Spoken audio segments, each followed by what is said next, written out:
Hello students, अस्सलाम वालेकुम। मैं हूं AD Sagar, your physics teacher. Students, आज के लेक्चर में हम डिस्कस करेंगे क्लास सेकेंड ईयर फिजिक्स। और आज का जो मेरा टॉपिक है स्टूडेंट्स वो है पेयर प्रोडक्शन का।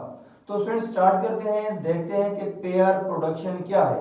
अब देखें स्टूडेंट्स, सपोज हमारे पास एक गैमा फोटॉन हो। एक गैमा फोटॉन को क्या करते हैं, किसी मैटर के साथ इंटरेक्ट करवाते हैं। देखिए स्टूडेंट्स, सपोज आपके पास एक मैटर है यहाँ पर, और ये आपके पास एक गैमा फोटॉन आकर इंसिडेंट हो रहा है। गैमा फोटॉन इसलिए कह रहा हूं students, gamma photon is a high energy photon. High energy photon को जब किसी मैटर के साथ इंटरेक्ट करवाते हैं तो स्टूडेंट्स क्या होता है, तो ये फोटॉन, गैमा फोटॉन क्या हो जाता है, मैटर में एब्जॉर्ब हो जाता है। मैटर इस गैमा फोटॉन को एब्जॉर्ब कर लेता है। As a result electron and its antiparticle positron are produced.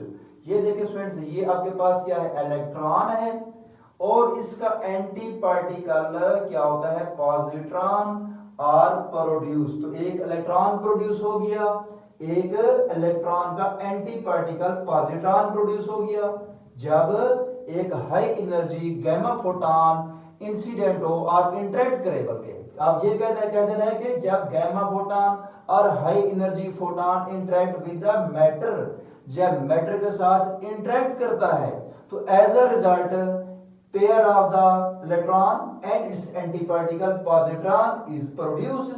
This phenomena is known as the pair production. इसे क्या कहते हैं स्टूडेंट्स, हम पेयर प्रोडक्शन कहते हैं। अब देखिए स्टूडेंट्स, यहां पर जब मैं कह रहा हूं कि a gamma photon और high energy photon interact with the matter, ये आपके पास क्या है, मैटर है। तो इंटरेक्ट का मतलब ये है कि बाज़ दफा इन सम केसेस फोटॉन क्या होता है, फिजिकली इंटरेक्ट होता है। यहां पर फिजिकली इंटरेक्ट ना हो, बल्कि क्या हो कि फोटॉन ऐसा भी हो सकता है कि फोटॉन जैसे इसके मैटर के करीब आया है तो इसके न्यूक्लियस ने उस फोटॉन को क्या कर दिया है, एब्जॉर्ब कर दिया है। ठीक हो गया। बाज़ दफा स्टूडेंट्स फील्ड इंटरेक्ट करते हैं। इन सम केसेस पार्टिकल जो आपके पास फोटॉन है, गैमा फोटॉन है, मैटर के साथ फिजिकली क्या हो जाता है, वो इंसिडेंट हो जाता है। तो यहां पर कंपल्सरी नहीं है कि फिजिकली इंटरेक्शन हो, बल्कि ऐसा भी हो सकता है कि मैटर का जो न्यूक्लियस था, न्यूक्लियस के ऊपर जो चार्ज होता है वो क्या होता है, आपको पता है, पॉजिट्रॉन, पॉजिटिव चार्ज होता है, उसमें प्रोटॉन्स होते हैं। तो उसका प्रोटॉन का न्यूक्लियस का फील्ड इस गैमा फोटॉन के फील्ड के साथ इंटरेक्ट कर गया है। तो एज अ रिजल्ट ये फोटॉन, ये gamma photon, high energy photon absorb हो गया। तो एज अ रिजल्ट क्या हुआ, इलेक्ट्रॉन और इसका एंटी पार्टिकल पॉजिट्रॉन प्रोड्यूस हो गया। This phenomena is known as the pair production. अब देखें स्टूडेंट्स, इस साथ साथ इसको लिखते जाते हैं। सबसे पहले डेफिनेशन लिखते हैं यहां पर, ताकि आपके नोट्स बनते रहें साथ साथ। तो यहां पे लिखता हूं, when a high energy, when a high energy gamma photon interact with a matter, then electron and its anti-particle and then its anti-particle positron is produced. This phenomena, this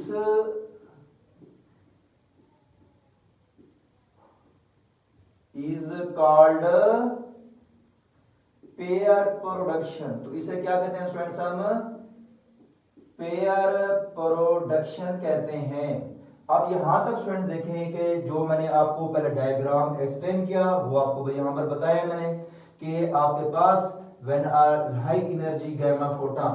अब देखिए स्टूडेंट्स, इससे पहले हमने टॉपिक पढ़े हैं photo electric effect का और Compton effect का। फोटो इलेक्ट्रिक इफेक्ट में मैंने ये कहा था कि when are light is incident, तो लाइट फोटॉन की फॉर्म में इंसिडेंट हो रही थी। इसके बाद देखिए स्टूडेंट, जो कॉम्पटन इफेक्ट था उसमें मैंने ये कहा था कि एक्स-रे फोटॉन इंसिडेंट, ठीक हो गया, उसमें एक्स-रे फोटॉन इंसिडेंट होता है। और यहाँ पेयर प्रोडक्शन में स्टूडेंट्स हम गैमा फोटॉन यूज कर रहे हैं, क्योंकि गैमा फोटॉन की एनर्जी एक्स-रे फोटॉन से ज्यादा होती है, ग्रेटर होती है। तो जब हम गैमा फोटॉन यूज करेंगे तब जाकर ये क्या होगा, पेयर प्रोड्यूस होगा इलेक्ट्रॉन और पॉजिट्रॉन का। अब जो स्टूडेंट्स देखिए, मैं नेक्स्ट पॉइंट ये लिखता हूं कि when a gamma photon passes near a nucleus, जब किसी न्यूक्लियस के अक्रॉस, न्यूक्लियस के साथ एक गैमा फोटॉन पास होता है, it is absorbed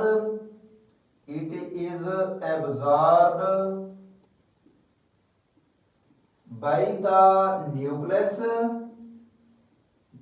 and as a result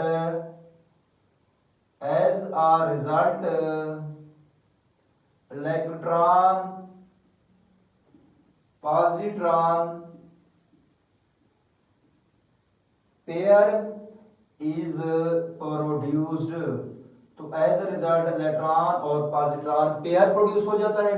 तो स्टूडेंट्स याद रखें, फोटॉन क्या है, एक एनर्जी है। तो ये आपके पास इलेक्ट्रॉन और पॉजिट्रॉन पार्टिकल हैं। तो यहां पर स्टूडेंट्स ये आपके पास pair production give the evidence that energy is converted into mass, that is also called the materialization of the energy. इस फिनोमेना में एनर्जी मास में कन्वर्ट होती है। देखिए स्टूडेंट्स, यहां पर मैं लिखता हूं pair production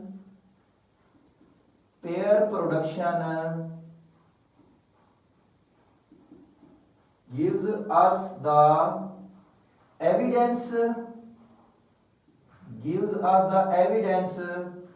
that energy is converted into mass। Energy क्या होगी है, मैस में कन्वर्ट होगी है। It is called materialization of the energy. इसे क्या कहते हैं, it is also called materialization of energy. Energy matter में कन्वर्ट हो गई है ना, इसलिए कह रहा हूं it is also called materialization of energy. अब देखिए स्टूडेंट्स, इस पेयर प्रोडक्शन में याद रखें law of conservation of energy भी कंजर्व रहती है, law of conservation of charge भी क्या रहता है, कंजर्व रहता है, और मोमेंटम भी क्या रहता है स्टूडेंट्स, कंजर्व रहता है। अब सबसे पहले मैं यहां पर हेडिंग देता हूं conservation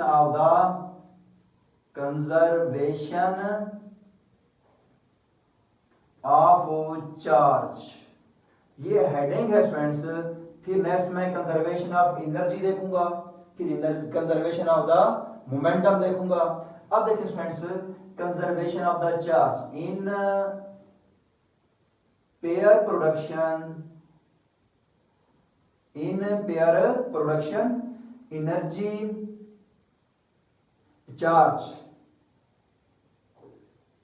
charge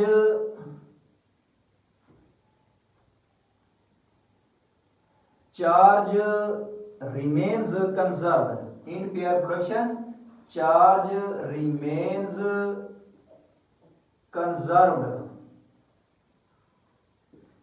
total charge before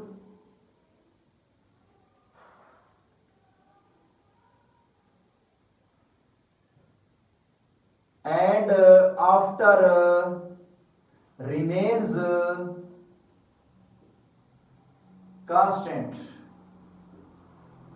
constant आप इसको जीरो भी कह सकते हैं, क्योंकि इसमें टोटल चार्ज बिफोर प्रोसेस भी क्या है, जीरो है, और आफ्टर द प्रोसेस भी क्या है, जीरो है। क्योंकि देखें एज इलेक्ट्रॉन एंड पॉजिट्रॉन, क्योंकि इलेक्ट्रॉन और पॉजिट्रॉन के ऊपर जो चार्ज है इनका अपोजिट चार्ज है, इनका नेट चार्ज क्या हो जाएगा, जीरो, क्योंकि इलेक्ट्रॉन के ऊपर नेगेटिव चार्ज, पॉजिट्रॉन के ऊपर पॉजिटिव चार्ज, तो इनका नेट सम ऑफ चार्ज क्या होगा, जीरो आफ्टर द प्रोसेस। और बिफोर प्रोसेस आपके पास जो गामा फोटोन है और इसके ऊपर चार्ज होता भी क्या है, जीरो है। तो अब यहां पे लिखेंगे as electron and positron having opposite charge, so sum or net charge will be equal to zero, और आपके पास ये टोटल चार्ज जीरो होगा। As also before process charge of photon is also zero, charge of photon और charge of gamma photon कह दें is also zero. तो charge क्या रहा, कंजर्व्ड। एक पॉइंट और याद रखें students, in pair production single electron produce नहीं हो सकता, सिंगल पॉजिट्रॉन भी प्रोड्यूस नहीं हो सकता, टू इलेक्ट्रॉन भी प्रोड्यूस नहीं हो सकते, टू पॉजिट्रॉन भी प्रोड्यूस नहीं हो सकते, क्योंकि अदरवाइज मोमेंटम एनर्जी कंजर्व्ड नहीं होंगे। तो इसलिए मोमेंटम एनर्जी तभी कंजर्व्ड होंगे जब एक इलेक्ट्रॉन हो एक पॉजिट्रॉन हो। अगर देखें स्टूडेंट्स, मैं सपोज कहता हूं कि दोनों इलेक्ट्रॉन प्रोड्यूस हो जाएं, ऐसा पॉसिबल नहीं है। पेयर प्रोडक्शन में जब भी कोई पार्टिकल प्रोड्यूस होगा उसका फिर एंटी पार्टिकल प्रोड्यूस होगा, तो कभी भी दो इलेक्ट्रॉन प्रोड्यूस नहीं होंगे। सपोज दो इलेक्ट्रॉन हो गया है तो नेगेटिव और नेगेटिव दोनों ऐड हो जाएंगे तो कुछ चार्ज की वैल्यू आ जाएगी। तो आपके पास जो इंसिडेंट गामा फोटॉन है बिफोर कोलिजन उसका चार्ज तो जीरो है, तो आफ्टर कोलिजन चार्ज इसके ऊपर भी होगा, इसके ऊपर भी नेगेटिव, इसके ऊपर भी नेगेटिव। तो ये मैंने आपके पास दोनों नेगेटिव हों ऐड हो जाएंगे, कुछ वैल्यू आपके पास चार्ज की आ जाएगी, तो ये law of conservation of charge की वायोलेशन हो जाएगी। तो यहां पे मैं लिखता हूं इन pair production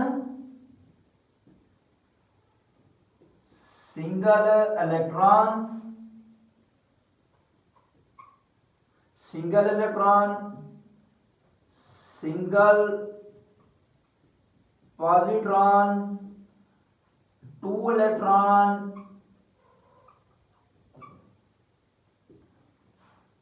and two positron are not possible because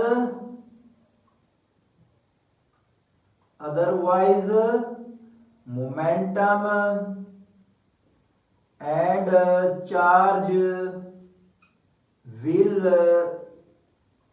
not be conserved। तो फिर चार्ज और मोमेंटम कंजर्व्ड नहीं होगा, इसलिए single electron, single positron, two electron और two positron are not possible. ये याद रखना, क्योंकि आप याद रखें जब सेम चार्ज होगा, दो पॉजिट्रॉन हो तो दोनों का चार्ज ऐड होगा, कुछ वैल्यू चार्ज की आ जाएगी, और बिफोर आप कोलिजन देखें तो फोटॉन के ऊपर कोई चार्ज नहीं है। ठीक हो गया, तो इसलिए आपके पास पॉसिबल ऐसा नहीं है। अब देखिए स्टूडेंट्स, क्योंकि इलेक्ट्रॉन और पॉजिट्रॉन एक दूसरे के एंटी पार्टिकल हैं, इसलिए ये कभी भी इलेक्ट्रॉन और पॉजिट्रॉन सेम प्लेस के ऊपर कभी भी एग्जिस्ट नहीं करेंगे। हालांकि देखें अगर एक के ऊपर तो नेगेटिव चार्ज है, एक के ऊपर पॉजिटिव है, इनको तो अट्रैक्ट करना चाहिए, बल्कि ये क्या करते हैं स्टूडेंट्स, इलेक्ट्रॉन और पॉजिट्रॉन एक दूसरे को रिपेल करते हैं, एंटी पार्टिकल हैं एक दूसरे के। तो इसलिए लिखता हूं electron and positron never exist at the same place, same जगह पर कभी भी ये एग्जिस्ट नहीं कर पाते। ये था स्टूडेंट्स आपके पास कंजर्वेशन ऑफ द चार्ज। अब देखते हैं students conservation of the momentum. अब यहां पर लिखता हूं मैं कंजर्वेशन ऑफ मोमेंटम। तो तो स्टूडेंट्स कंजर्वेशन ऑफ मोमेंटम भी क्या रहता है, कंजर्व रहता है इन pair production momentum is also remains conserved। जैसा कि स्टूडेंट्स आपके पास जो फोटॉन इंसिडेंट हो रहा है उसका मोमेंटम जो कि हमने प्रीवियस लेक्चर में भी पढ़ा हुआ है h ओवर लैम्डा होता है इज इक्वल टू, अब आपके पास क्या होगा, मोमेंटम ऑफ द इलेक्ट्रॉन, ठीक हो गया, और मोमेंटम ऑफ द पॉजिट्रॉन। तो यहां पर मैं साथ क्या लिखूंगा, momentum of the electron Pe plus momentum of the positron, इनको हम ऐड करेंगे is equal to the momentum of photon आ जाएगा। आप देखिए स्टूडेंट्स नेक्स्ट, क्योंकि आपके पास C इज इक्वल टू क्या होता है F लैम्डा, तो लैम्डा इज इक्वल टू क्या होता है C बाई F। तो आप देखिए स्टूडेंट्स मैं अगर लैम्डा की वैल्यू यहां पर पुट करता हूं तो h ओवर लैम्डा की जगह पर c ओवर f, तो f ऊपर चला जाएगा तो h f ओवर c आ जाएगा, ठीक है। जब हम लैम्डा की वैल्यू यहां पर लैम्डा की जगह पर पुट करेंगे c ओवर f तो रेसिप्रोकल होकर f ऊपर चला जाएगा, तो h f over c is equal to, इसको मैं यूं भी लिख सकता हूं क्योंकि आपके पास जो मोमेंटम होता है product of mass and velocity है, तो mv इलेक्ट्रॉन का मोमेंटम हो गया और ये mv e पॉजिट्रॉन का मोमेंटम हो गया। क्लियर हो गया। ये था स्टूडेंट्स हमारे पास conservation of the momentum of the electron and positron. अब जो स्टूडेंट्स नेक्स्ट हेडिंग देते हैं conservation of energy, conservation of energy. अच्छा अब देखिए students in pair production energy also remain conserved. आप देखिए यहां पे क्या लिखते हैं, in pair production energy also remains conserved। तो एनर्जी क्या रही है स्टूडेंट्स, कंजर्व्ड। कैसे, अब देखो स्टूडेंट्स एनर्जी ऑफ द, ये इंसिडेंट फोटॉन है, is equal to the energy of the electron और फिर एनर्जी ऑफ द पॉजिट्रॉन।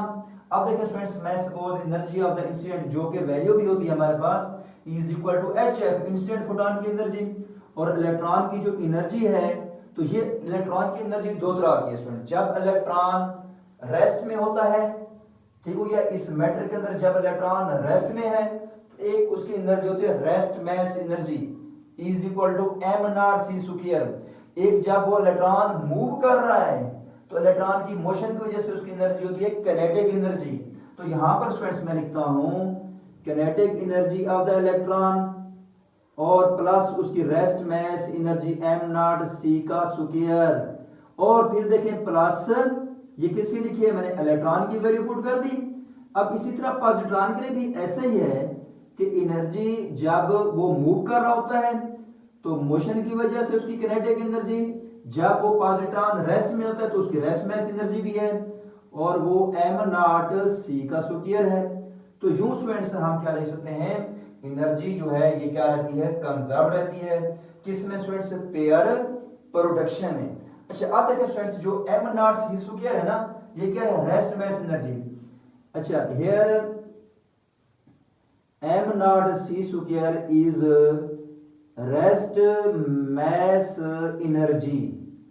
अब देखिए स्टूडेंट्स ये आपके पास रेस्ट मास एनर्जी है, तो स्टूडेंट्स m नॉट c का square rest mass energy, rest mass अगर हम इलेक्ट्रॉन की पुट करें, c स्पीड ऑफ लाइट की वैल्यू पुट करें, तो इसका रिजल्ट हमारे पास आता है 0.511 मेगा इलेक्ट्रॉन वोल्ट, ये रेस्ट मास है।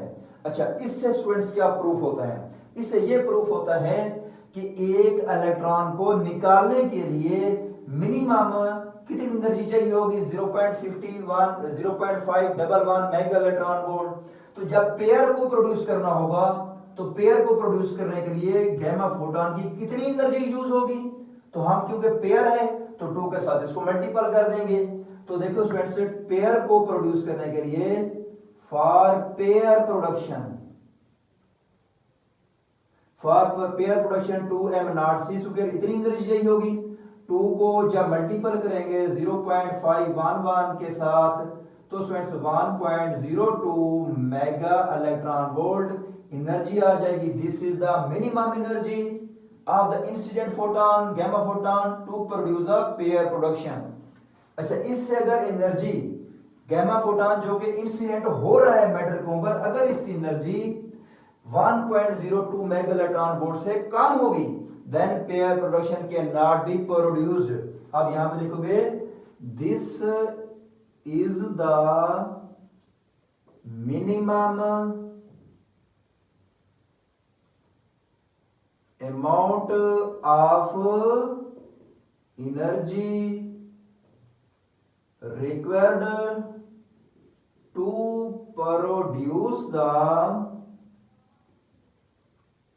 pair production। क्लियर हो गया स्टूडेंट्स? ये था स्टूडेंट्स हमारा आज का टॉपिक पेयर प्रोडक्शन का। ओके स्टूडेंट्स, अल्लाह हाफिज।